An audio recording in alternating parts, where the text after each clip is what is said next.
When a sprawling institution or government system fails, we misdiagnose the cause. We look at the breakdown and blame the people running the machine. We assume that if a system produces corrupt or decaying outcomes, it must be because the leaders are selfish, corrupt, or lacking in moral character. Or, if it's not a failure of character, we assume it's a failure of intelligence. We tell ourselves the experts in charge simply lacked the reasoning capability or data to get it right. Mechanism realism shifts the perspective entirely.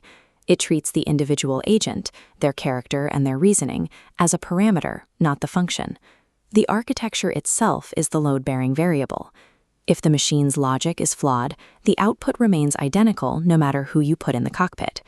In this context, a mechanism isn't a vague metaphor. It is a precise causal structure built of three things: incentive gradients, feedback loops, and selection pressures.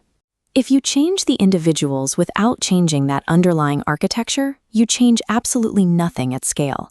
An individual's intentions are real, but in any complex system, human intention is simply not the load-bearing variable.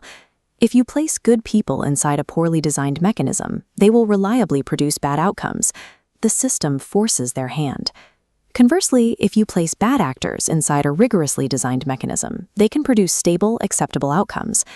This dynamic is enforced by selection pressure.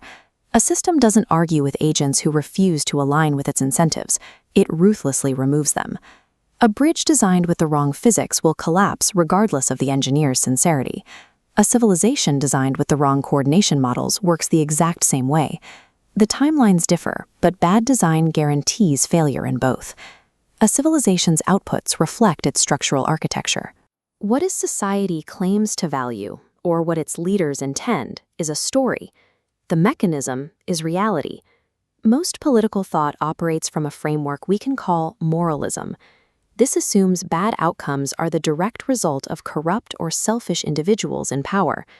The standard fix under this framework is to replace the bad people with good people, to vote for better candidates, appoint moral leaders, or educate citizens to be more virtuous. This plane maps the moralist failure mode. A horizontal line representing political survival moves upward over time. Agents optimizing for long-term sustainability drop below the rising threshold and are selected out. But agents optimizing for short-term election cycles easily clear it, surviving and dominating. The democratic mechanism explicitly selects for immediate survival over long-term civilizational virtue. It guarantees short-term policy decay, because that is exactly what the architecture rewards. The second most common framework is rationalism. This assumes bad outcomes stem from incorrect analysis, poor models, or cognitive bias. We see this ontology fail repeatedly in our most respected peak technocratic institutions. The World Health Organization is staffed by brilliant experts, yet routinely produces catastrophic analytical errors. The exact same pattern appears in massive intelligence complexes, where high IQ individuals fail systematically to predict or prevent crises. These failures don't happen because analysts are stupid, but because institutional structures select for outputs other than truth. A dense vector field forces the agent away from correct reasoning, sweeping them toward alternate goals like budget maximization, prestige, or pure survival insurance. The reality is, an individual's reasoning quality is completely irrelevant if the institutional incentive architecture mathematically dictates a different action. To accurately diagnose policy failure, we have to adopt a systematic analytical shift. We have to run a core substitution on the questions we ask. We stop asking, who decided this? We ask, what selected for this? We stop asking, why do this? What gradient are they descending?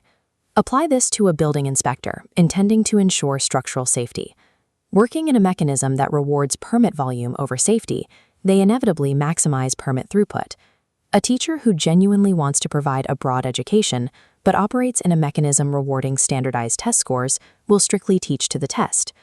When observing any policy, stated values are merely representation. What the mechanism actually selects for is the absolute reality. Because outcomes are produced by mechanisms, and mechanisms are engineerable, the fix is always architectural. To engineer a fix, you must define the boundary between two system components, constraints and parameters. Constraints are rigid physical limits, like the laws of thermodynamics, working memory, or demographic arithmetic. Parameters are human-designed elements, legal architectures, feedback loops, and coordination protocols. You cannot fix constraints. You must strictly design around them, but you can and must actively redesign parameters. Confusing physics with design causes systemic gridlock. By mapping parameters correctly, we identify the specific engineering surface where change is actually possible. This brings us to the mechanism audit. The first phase is mapping the current causal structure, specifically isolating its actual feedback loops and selection pressures. You have to predict the actual output distribution of the system as it currently functions, completely ignoring what its designers originally intended it to do.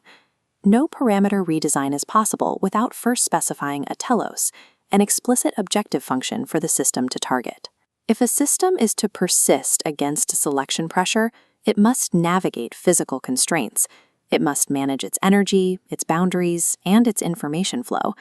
Therefore, a civilization's primary objective, its telos, isn't a matter of preference, it's a requirement of physical persistence. The generation of sustained, organized complexity across all its capital stocks over deep time. The final step of the audit is adjusting the parameters. You force a shift in the output distribution toward that precise target zone. Redesigning mechanisms is difficult.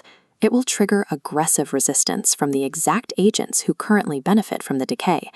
Betting on individual heroism against structural incentives is a losing civilizational strategy. We do not require better people, we require better architecture.